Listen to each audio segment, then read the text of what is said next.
think about it in terms of just them being more technologically advanced than us so long ago, and extrapolate that up until present day, that is the crypto-terrestrial hypothesis, if that happened. You have the airships in the 1890s that showed up, and one of the ideas is that these crashed UFOs are gifts, or they're meant to guide us in a certain way technologically or something like that. That's something we've talked about on the podcast a lot. But, maybe it's just that there was a species a little further ahead of us. So that's one hypothesis I think makes the most sense just logically.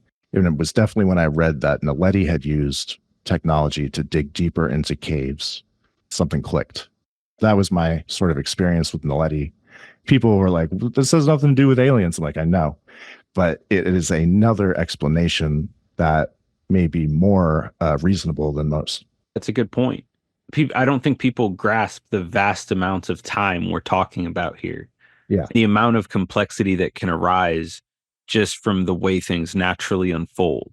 Think about the spectrum of human beings that exist today.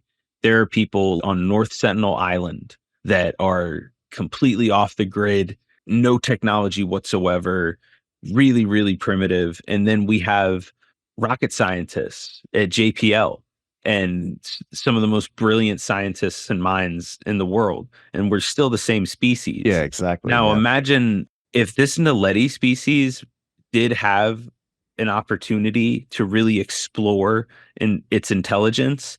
We've observed our progression from fire and tools to computers and airplanes, but it might not always go that way. We might have went a certain direction and really, really gotten locked in with the way we were progressing.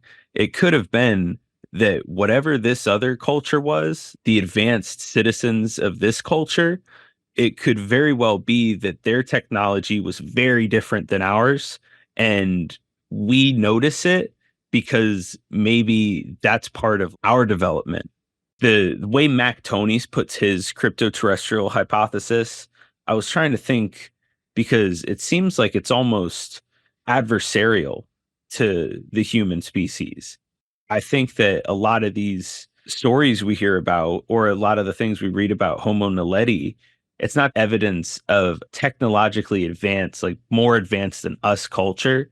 It's that possibility remains that they may have been technologically advanced, and we're just seeing the North Sentinel Island version of their civilization.